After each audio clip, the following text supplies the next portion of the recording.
Three, two, one. Hey, everybody, this is David Bloom with Next TMT, and this here podcast, Next TMT Talks. I'm here with my co-founder, Daniel Frankel, talking all things technology, media, and telecom to our assembled masses of audiences across many, many, many places. We are so delighted to have you in this week's episode, or this day's episode, technically, because we now do 2 a week. We are taking a look at the growing assault on the NFL's antitrust exemption as a way to exert pressure on the single most important TV programming on local broadcast stations as they try to protect their butts with a naked appeal to not the free market, shockingly. The conservative principles are only so good. Whether those lawsuits against the alleged addictive properties of Meta and YouTube will impact other parts of media, perhaps in unexpected ways. It's actually sort of an interesting thing I've been kicking around in my little tiny brain, like a BB in a concrete tunnel or something. Brendan Carr wants you to only use Elon's routers, it appears. Donald Trump wades into college sports again, likely with the same massive non-impact as last time. And the Wall Street Journal charts the pain in Hollywood's economic downturn. So, Daniel, let's start again with the most important programming on television. Football Matters. It's 2/3 of the 200 most watched shows on TV. If you don't have it, you don't have an audience, right? Right. Let's get to the war after the game. Let's get our priorities First things first. established. We knew that the FCC chairman, Brendan Carr, was talking about the NFL, live sports in general. If live sports leaves the broadcast ecosystem, then the sanctity of local news, which is endangered and embattled, is further put into peril as viewership chastens. That's the hound. You had to let it in because it's cold out there. I get it. Yes. We'll get to that in a second. So it felt like a strange kind of out there among the news distortion complaints against the networks and the fake news and all the other late night hosts and everything else he's been talking about in his myriad engagements. To go after the NFL seemed like a non sequitur, but I think now we see where he's going. Rupert Murdoch or Lachlan, this week, or their lawyer, filed comments to the request for comment that the FCC. Their chief lobbyist, basically. He's got a very fancy, very long, kind of awkward title, but he's basically their chief lobbyist for Fox. Yeah, he echoed that local news argument that the airwaves were licensed and the antitrust exemption granted in 1961 because you were negotiating for free over-the-air channels. Oh, it's an interesting thing because they're saying in 1961 this is for broadcasting, and it didn't envision streaming. Well, actually, in 1961, a year I may have some personal familiarity with and passing, nobody was envisioning streaming or cable for that matter. It didn't exist as an industry. And so it's a little disingenuous to say, well, this is only for broadcasting. It's like saying, well, if it wasn't on a vinyl LP, the music is now available to be stolen. Here, David? What? Are you suggesting they're working on an angle here? Oh, they might be working an angle, but who's thought that a lobbyist would ever do that? But so it is an interesting interpretation. So now we see where he's going with this. Paramount's the first to have to renegotiate their rights. The reset with the merger triggers a reset of change the of ownership. Contract. Yep. Right. And the 2029 opt-out for the NFL is coming anyway. So Paramount is purportedly looking at a 50% increase, which would take their $2.1 billion a year, I said billion, payment up to around $3 billion. Billion. It's a lot of money. Right. Right. With the pinky. Yeah, with a pinky. The Dr. Evil pinky. We kind of know where Brendan Carr's going with this. His friends, Rupert and Larry Ellison, wanted some leverage. And the antitrust exemption, which allows all 32 owners of NFL teams to negotiate as one, they're saying it's different when you do it against a paywalled ecosystem like a streaming company versus a free over-the-air platform like a broadcaster. But their interpretation also suggests that it's different. By that interpretation, it's also different when you get it from broadcast through a cable operator, right? Or you get it from ESPN, a cable network that you have to pay behind a paywall. I mean, this feels like it starts to break down pretty quickly based on the way most people even get their broadcast TV, right? There are some people over the air channels coming in. They got the antenna on the roof. They got Maud up there holding it when the rainstorm's blowing, like all that stuff. But most people are getting even broadcast through a cable provider or, one, satellite Yeah, you made TV or that point whatever. a really good point. It's a narrow percentage of the TV homes that have 15 million or something like that, I think, out of 110 Is it million in even US more? homes. 15 million have antenna? That would surprise me. It might be I true, think but 15 million have only antenna reception. I think I saw that stat maybe a month ago, but it's a small percentage regardless. And it feels like this is a thin reed upon which to rest your assault on the most hallowed sport in America.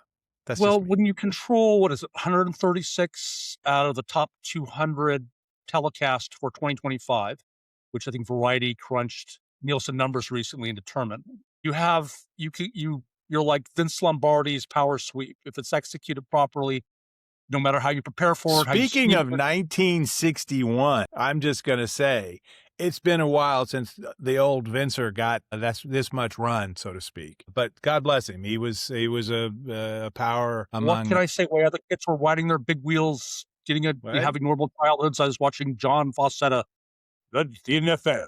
I was that kid. So it feels like you said, kind of a flimsy reason to generate some leverage against a pretty unstoppable force in negotiations. I mean, they're asking them to come up from as much as in the aggregate 60%, like from 10 billion, 10 billion, Well, and let's be clear. The reason why they're asking for that big jump is they sat and watched the NBA extract 75 or 76 billion from Amazon, NBC, and Disney for their new NBA contract. And you do it on a per rating point, per minute stuff. That's at a much richer rate than the 110 plus billions, that 11 billion that the NFL has been getting from its 5-year-old deal. And they've pieced in some more from Netflix and YouTube TV, but still they're saying, we're the king. Those guys are like nice little princelings, but we're the king and we want to get paid like the king, or, hate to have something happen to your nice little broadcast I network like the station NBA, group. but like it's 76 billion over 11 years compared to 110 billion for the NFL. Right. The gap, if I'm the NFL, that gap should be much bigger. I sort of Right. understand that. So Yeah.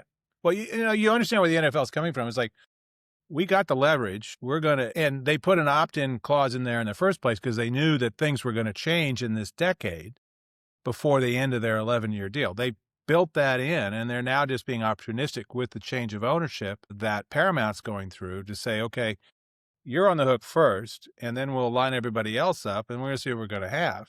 Netflix has announced that they want this Thanksgiving Eve game now, and they want an international game on the first weekend. So those, again, are them piecing out little bits of fairly high-profile spotlight games, not a whole weekend, week-out thing like Amazon has or the 4 broadcast guys have, and ESPN, obviously, with ABC. So it's interesting to watch some of that maneuvering going on as they chop this thing up ever more finely. But I'll be fascinated to see where it's going. This sports conversation, sorry for you folks whose eyes glaze over, but it's such a big part of the essential financing of the business of television. So you kind of have to talk about it. It's one of the biggest things out there, which makes Donald Trump's second executive order on the future of college sports, on saving college sports, all the more interesting.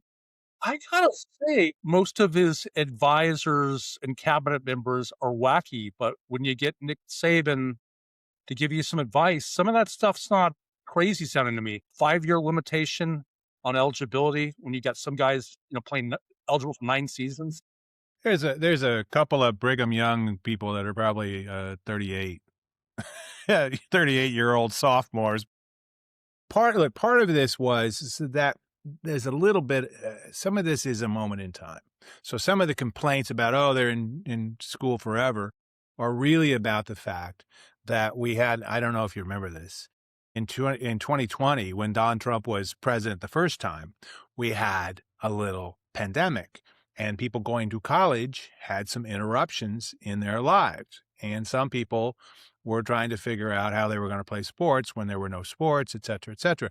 And so some folks were kind of reaching the end of that 6 year, 7 year thing. Now, there are other folks now who go to a new team every year or two, like particularly in basketball. You know, like they start out at a mid-major, they end up being all conference, and then the big conferences come hunting for, hey, we need a 6'9" guy with some hops and good defensive chops who can hit the outside three. What are you doing? We got an NIL deal for you, buddy, and off they go.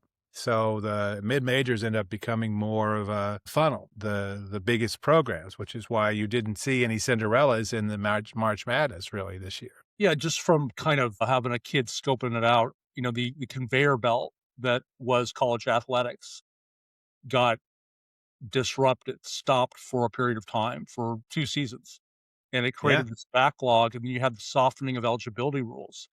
And, if you were a freshman trying to come out and you didn't have, like, outside market value, it was further diminished. It was a very diluted pool of talent because it was a glut, and that still kind of exists today. And you have loss of power for the NCAA, which you look at some of their inconsistent rulings and decision making. Seeing the decline of the NCAA is one of the great joys of the last 5 years, because if there was ever an organization that abused its power, and you as a USC fan can appreciate any karmic payback to the clowns in Well, slowishness mission. now. Yeah. Yeah.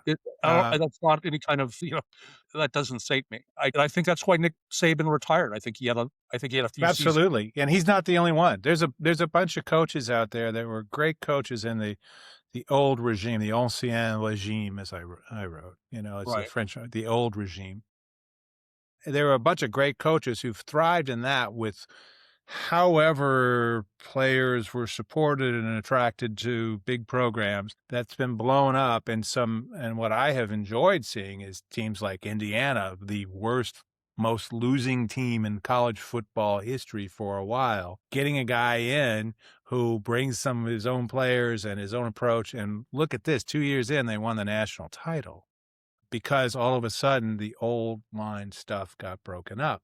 And you see that in a lot of other sports too. And I think that that's great. It's changing some of the playing field and making it a little bit more than just the old blue bloods, some of whom are looking a little blue haired. And, by the way, I just want to say this probably pains you in particular. Mad props to the UCLA women's basketball team, their first national title, won against a very formidable South Carolina team, the other USC.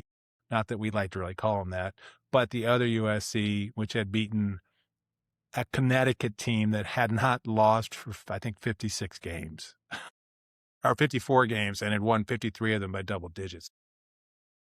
Mad props to them. Teams like that can do that with good players, new coach, new opportunities. And I think that shows what's possible now that even women's basketball has become like a serious attraction. But I don't know that here's the real point. This is the second executive order from Donald Trump to save college sports. The first one, last I looked, did nothing. And this one seems unlikely to do nothing also, though it has some holy sounding intentions. Perhaps it will focus the mind of a otherwise wildly distracted Congress. But I feel like it contradicts many existing judicial decisions that have come out over the last 5 years. And the executive order does not trump, so to speak, those Yeah. judicial rulings. It's just not going to matter. It's performative, says a lot of stuff, some of which you can get on board with, but it's like, it's not going to happen unless Congress, which is not looking real cooperative these days. They can't even fund the Department of Homeland Security in the middle of not a war. They can't even do EHS, get them back to work legally and paid. All I'll say is that True Social post where, we offended several world religions, used vulgar language, and threatened to blow up a bunch of civilians today. I don't know how we have like a cogent discussion about government policy. It is affect the media, technology, telecommunications business in a profound way, more so than ever. But it's a little crazy out there. It is just But a bit. perhaps that's what Sam Altman is thinking by owning the megaphone. I was glad you got to Right. that. Well, because it works. It works for Rupert, right? Right? Rupert is not keeping the New York Post on life support just because he likes to lose 70 or 80 million a year, or maybe even 100 million a year on a noisy New York tabloid that is entertaining, but it ain't a business. He's doing it so he's got a place to spout off in the biggest city in the United States. Same reason, though, to a little bit more, I think, useful effect. He owns the Wall Street Journal, which he promised when he took it over he wasn't going to depredate it the same way he did everything else he's ever touched. And to some Talk extent, about he's largely held on to TVPN, that. though, the hottest tech media company in Yeah, the valley right now. right. It's like where all the big VC cats and all the CEOs of the tech companies. It's where they find out what they're supposed to talk about. And I don't Really. know how much you paid for it. Maybe you do, but OpenAI's Sam Altman bought it last week, saying, I won't change it. I just love it. So we must own it. He probably gave him a little bit of stock, just guessing, because that's probably going to be worth a lot when they do what's expected to be another $1 trillion IPO, or 868 billion, I believe. It is interesting that they bought TBPN, as I note in the newsletter that comes out at the same time this comes out. I'm a fan of TLDR, which is a newsletter focused on AI. TLDR AI. It's a small, still independent newsletter stuff, but focused on the AI space because they get into all that stuff, and I can geek out and still not know what the hell AI is. But TBPN is definitely an interesting thing. To me, the thing that was interesting about it wasn't that they bought a megaphone in Silicon Valley, because it's not like Sam has any problems getting an interview set up with anybody. Right. But that they did anything that clouds in any possible way their books as they get ready for this IPO. They dumped that whole $1 billion deal with Disney and Sora because Sora wasn't making money. And it wasn't any prospects for making money. It was eating up a lot of compute. Well, that looks kind of ugly on your bottom line. And it's a small portion of a company valued around $1 trillion. But it still doesn't look good to investors. So out the door 6 months after you started, despite all the downloads, despite the big splashy deal with Disney. But let's go ahead and buy a news organization. Who am I to complain about somebody buying a news organization and giving them editorial independence? There's been a lot of controversy. Obviously, there was the big row between the Pentagon and Anthropic that OpenAI interjected themselves into, and a bunch of other things. I don't think they interjected. I think they were just very available for that call. Call me, just call me. I think that's kind of what was going on. Are they getting rough coverage locally, and this is a way to sort of stem that, or what? Well, it is fair to ask Sam. And I will say this as a Bloom. The bloom is off the rose for OpenAI. A year ago, it was the benchmark leader on the best stuff. ChatGPT was rocking it and had hit 800 million users for the ChatGPT service. There were a significant, faster than anything in the history of technology. It got to 800 million. It's like, woof, whew. But in the year since then, Sam's made some interesting, erratic deals. Even Jensen Huang, the guy who invested in him from NVIDIA, said, I'm not sure it's that well run a company. And they're getting ready to go do this IPO at a time when ChatGPT and their other large language models, and they have quite a few, aren't setting the pace. He called a code red a few months ago because they were falling behind Anthropic. They were falling behind Google, whose various AI ventures are doing well. Microsoft, a major early investor in OpenAI, has been seeing other people. I know we're in an era when polyamory is big, but it's very complicated in the AI space with AI-amory, or whatever they call it. It's definitely not the belle of the ball that it was a year ago. And they want to go public. At a cultural level, people are becoming more familiar with the major players in AI. Just in the last 6 months, like there's a major dispersion of information. The tech industry loves an underdog, and pirate ship is kind of what you want to be viewed as. And it seems like Anthropic has sort of taken that that imagery. Well, and they weren't the pirate ship. They were the white knights who were like, well, Better maybe we now. shouldn't just ruin humanity. Sam's like, whatever we end up doing is going to be fine. It's going to work out. Let's just charge ahead and can't wait for the Chinese to own everything. So let's just go. No regulation. Let's go. And Anthropic's like, well, maybe we can go slightly more safety minded just to change things up. And that whole contretemps with the Department of Defense, or war, as we like to call it, absolutely crystallized in the minds of many in the public of, well, maybe I don't want to pay that 10 or 20 bucks a month to ChatGPT. Maybe I'll pay it to Claude, which Anthropic owns, because it's better and they're not dicks helping auto-target or whatever concerns there might be. They're not in bed with Pete, with Pentagon Pete. So it is part of trying to control what has been a narrative that's spun a little bit out of control, I think, for them. So that's my take. So yeah, that's speaking of the tech industry. I thought it was interesting that everybody's connecting the dots. Back to the Brenda Carr FCC discussion, leaked about a week ago that the FCC is banning newly designed routers. Like everything, basically. If you have a router, it's illegal now. It can't be updated. It is just junk sitting in your house working. With a lot of hacking incidents originating out of places like China, North Korea. The logic was that we're banning any modem that has foreign-made parts, which is pretty much every modem, except Elon Musk's SpaceX Starlink, which is increasingly all U.S. by the time this thing applies. And this ban, it turns out, isn't just new modems, it's existing modems, that they're security updates. Effective March 1st, 2027, you can't get a security update for your... What could go wrong? I mean, I don't know. I don't see how this is going to stand scrutiny, but we'll see. Oh, I mean, it does feel a little naked in terms of power grabs. Like, oh, look, only Elon stuff works. How did that happen? We did not see that coming.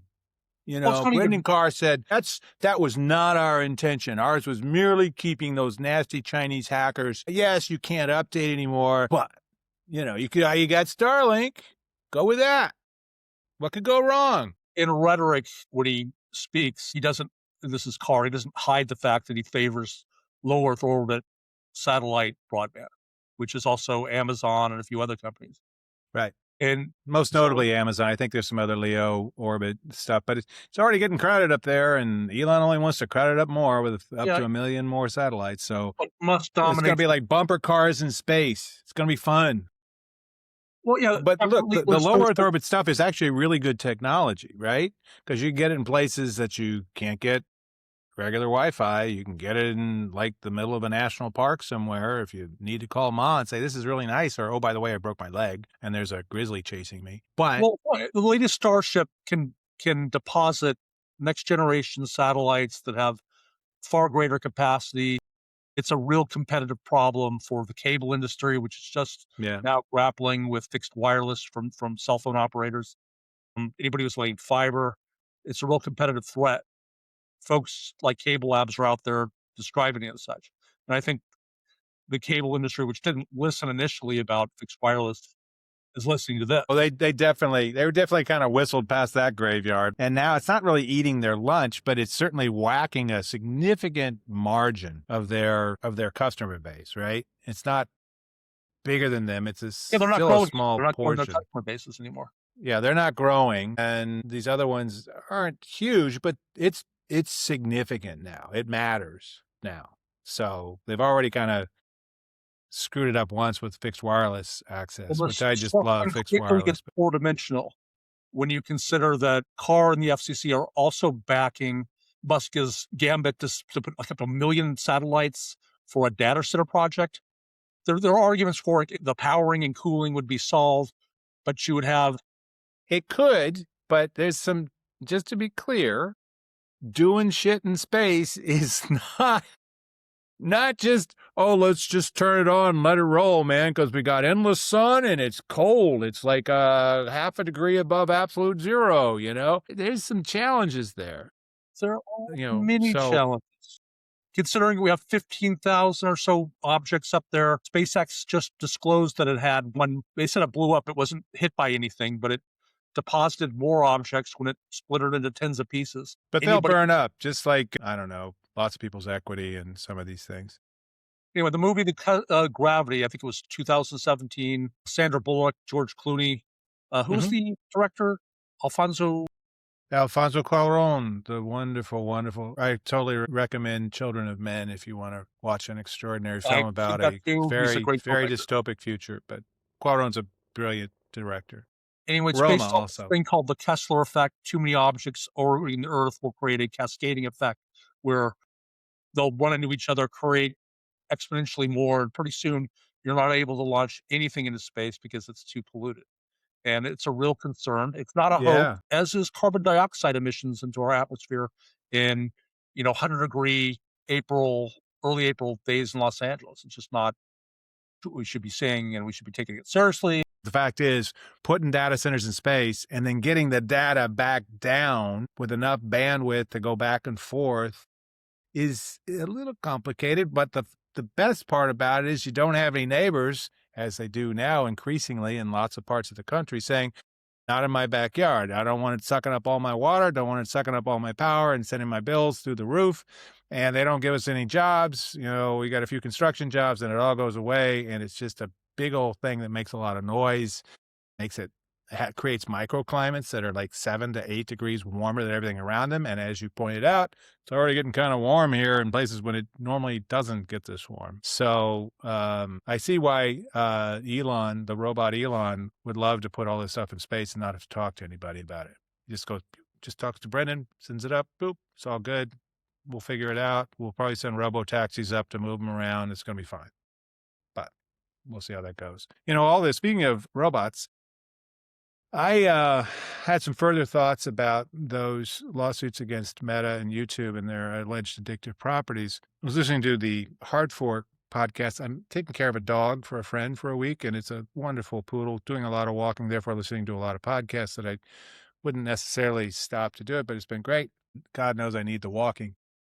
Hard Fork is a couple of tech guys. One of them's a New York Times tech reporter. They're very tech focused. But they had a good point. That does the First Amendment protect not just the content on a social media site, but the design decisions made to convey that content to users? And that's a really interesting First Amendment question. But they didn't, because they're tech guys. They're not like you and me, tech and media guys who are a little bit cross-disciplinary. They didn't think about this might have some implications elsewhere. And to me, the first thing that jumps up is, what does it mean for the vertical drama market, which uses these mechanisms of 90-second episodes with a cliffhanger at the end of each one, and you got to pay a little bit to get to the next little bit and the next little bit and the next little bit. And by the time you're done, you've paid $40 for a story about a billionaire werewolf secret billionaire werewolf boyfriend and your relationship therein and its ups and downs. Just say. So that's one. But that same business model came right out of mobile video games, particularly also out of China, where that business model was developed. And it might even have an impact on some of the gambling and prediction market apps, which clearly are pretty addictive in a really problematic way. But is it free speech? Is it making these three-leg parlays more addictive? Yes. Is this all A, financing TV sports, and B, deeply problematic? Yes. Is it protected by the First Amendment? I think we shall see. It's interesting that the whole vertical market relies on sort of the addictive properties of it. You have, I think what you described as whale users. You target the whales and extract as much from them, those super fans. And, that's the same thing they do in Vegas, right? You go for the whale, you give them all kinds of stuff, but you extract more and more money from them as they lose or spend. You give them a doom scroll 50, 100 segments a week or whatever. Right. But who is going to pay? I have to ask, without this, who would pay for the secret werewolf billionaire boyfriend dramas? So now, if you have enough young damsel kidnapped by the mob boss. Secret billionaire werewolf mob boss boyfriend. Yeah. This joke worked great 6 weeks ago. It's better today. It is aging like fine wine. And there's nothing better than wine that's aged at least 6 weeks. That's what I always say. So what else? That being said, Well, we got a few other odds, and it's the one that matters, I think. Wall Street Journal applied a bunch of charts to the mayhem, formerly known as Hollywood, to show, yes, there's a reason why it feels like crap for so many lovely people that I know and many more that I don't right now. I'm just kind of watching these employment numbers and film days shoots and all that stuff. You know, the new state tax incentives are great as far as they go, but people are making fewer films. People are making fewer TV shows. There's less stuff being done here for sure, even with the benefits. I talked with a woman whose mother was a makeup artist on the original Baywatch, and they're really excited that Baywatch is coming back. She's a local city official, and I was at an event on Tuesday. They're really excited about Baywatch coming back, and that's partly because of the tax incentives. They were able to get that done. But the cost of labor is high and it doesn't pencil out and it's only going to get worse. So it's like, oh my God. But it's there for the looking if you want to check it out. What did you think about some of those numbers? Well, first of all, if I had the pleasure, the privilege, let's describe it, the privilege of interviewing David Hasselhoff right after he retired from Baywatch. And he was producing a new syndicated Cindy Action Hour, they were called. There were these weekend shows sold to stations. Xena Warrior Princess was one. They got they were And don't big. forget, Hasselhoff also had Knight Rider, the talking car before Elon Musk was old enough to talk, right? Well, he confessed to me that he meant this. It's like, I can't tell you how much it means to me not to worry about my abs. Yeah, like a year later, he's like on the Yeah. floor, Yeah. besotted with a cheeseburger. You remember that? It was a bad scene, but I always that stuck with me. Anyway, Well, it wasn't just one cheeseburger. Let's be clear. Talk about addictive substances like In-N-Out cheeseburgers. Like, let's do the double double with the animal style fries. 40 pounds on your abs later. It could yeah, be bad. it's you got to eat it while it's there, otherwise you It can't. goes to waste. We can't And get it we home. hate It's waste. We cold hate and waste. fast. Anyway, But back to Kit, the the Knight Rider subject car, of totally into it. He didn't have technology to we worry can talk about his abs. Yeah, I thought it was these numbers, they didn't surprise me, but they're stark. They're bleak. It's you take away peak TV. I don't know what we got up to over 500 series, I think, at one time that were simultaneously in production. And now I Yeah, think like 542 or something like that. It was a big number. Yeah. the box office was creamed by the pandemic. You've got like TV production that the streaming wars reached their natural ebb. People gave up on that, sort of lost leader strategy for a while. And you've got tariffs, you've got the location issue with the taxation and the globe, everybody competing for location dollars. And it was, it's a lot of factors are just beaten down on the local economy. So Yeah. we talk about it. I don't see hardly any productions. Right. Your streets are no longer filled with big old trucks from Sony or Quixote Studios or whoever the service providers are. The star wagons for the stars to hang out in. The Lyle Do you remember Wagner, Neighbors? the Carol Burnett regular, he owned Star Wagons. I don't know if you knew that. Lyle We Wagner, the live handsome guy in the Carol Burnett show. Anyway, but you don't see those around as much as you used. It used to be you couldn't go in a lot of neighborhoods in the valley, your neighborhood too. And now, not so much. Yeah, I was notorious for like people would like set up craft services on my parkway and take up all our parking, and I would, hey, how about a little something for the effort? And I would always come in and get my $700 or so. This was 20 years ago. Dan Frankel, shakedown artist. Yeah, But I will say that's one of the reasons, that is one of the minor annoyances for location scouts. It's a reality that also makes it, that much less, because it's not just you. It's, I remember I've written about this stuff off and on since the 90s. And I remember people talking about, there's the jerk in the loud car driving back and forth with his mufflers, cherry pack mufflers going until you basically, those were fiber give pack. him. Used to get them at Pep Boys on my Cougar. There you go. You might have Nice been rumble. that guy. You might have been that guy. This much is becoming clear to me now. But yeah, it goes way back. So it is stark. It's interesting. We're also seeing, we have some charts talking about this change, the shift that's going on. That's now, most of the growth for the subscription services now is going to be in the ad supported components. And part of that is because they keep raising the prices. right? They keep raising, like Netflix is going to be, I think, $423 a month within the year at this rate. But everybody else is chugging along, and they don't have as much pricing power as Netflix does.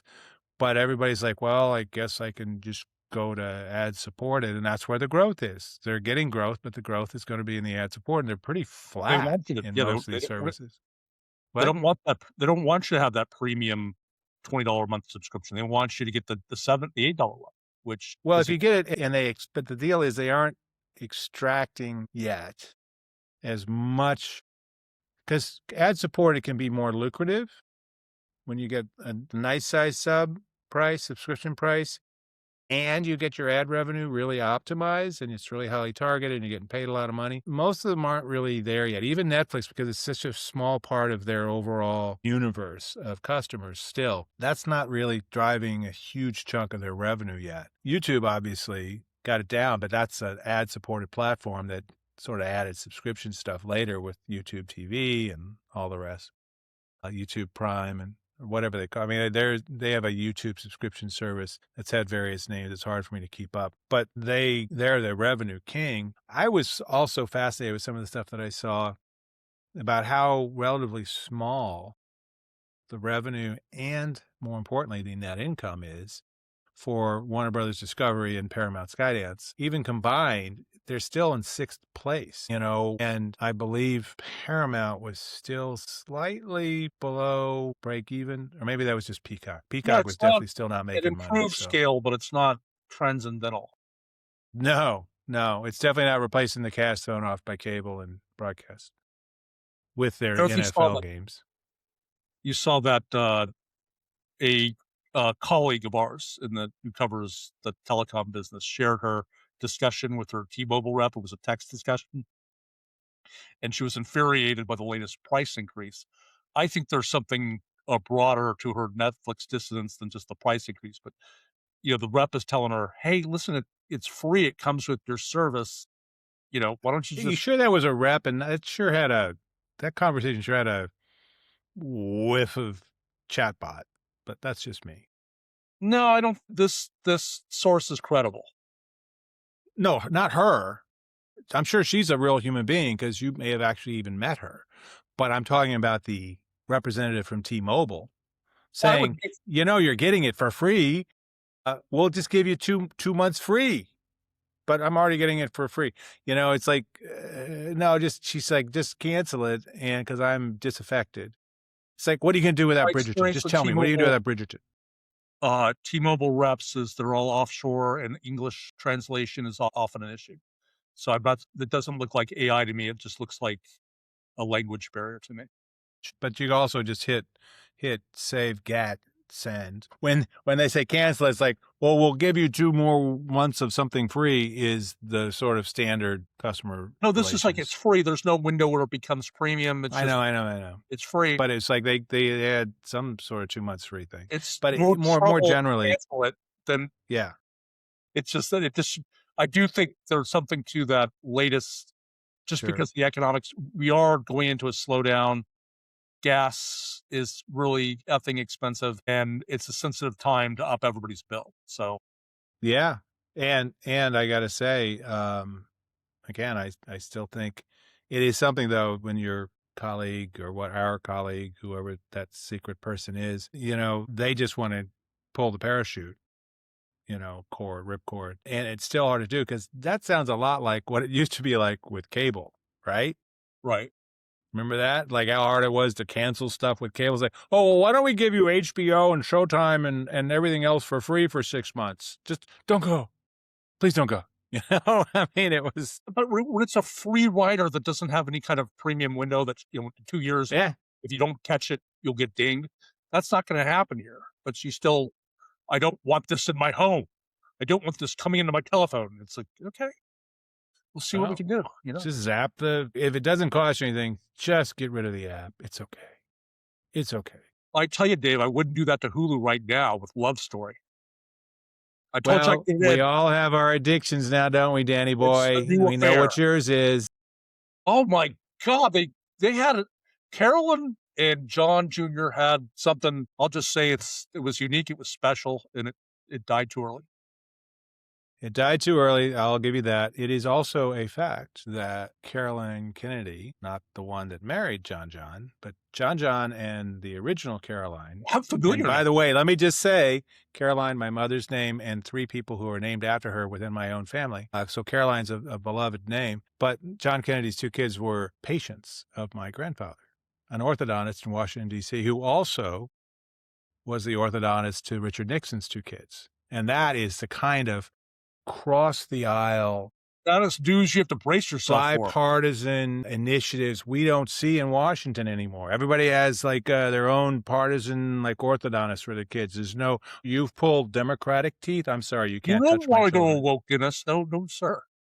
No, I mean, they probably don't believe in like dental care or something. I don't know, but it is interesting. Producer Vivian she must be dead inside because I can't get her to watch Love Story. I'm going to leave that one to the 2 of you, and I really hope that you're still alive to talk to me on Wednesday when we do the next edition. She loves this one in the midweek that is going to be with our partners at Media Play News. But I'm really hopeful that those comments do not come back to haunt you as you try to sleep tonight. What could happen? With one eye open. And it's been nice knowing you, bud. We're still getting ready for a big old time in Las Vegas around NAB. I'll also be sticking my head in over at the Adobe Summit, which is going on at the same time, the last one of their Shantanu Narayan's CEO-ness. So it'll be interesting to check that out. It's all going to be there. We're looking still for some more sponsors. We got a couple, always room for more as we do a daily show and a daily newsletter on all the events happening on the sprawling convention center floor and far beyond. This is Next TMT Talks with Daniel Frankel and David Bloom. You can find us in your mailbox if you sign up at nexttmt.com. And please like, share, subscribe. You can find the podcast on YouTube. You can find audio versions on Apple Podcasts and on Spotify. We are nearly omnipresent, not as much as TVPN. And by the way, Sam Altman, give us a call. Not really. Yeah. Okay, fine. We can retain editorial independence too. That being said, this is David Bloom with Dan Frankel. Over and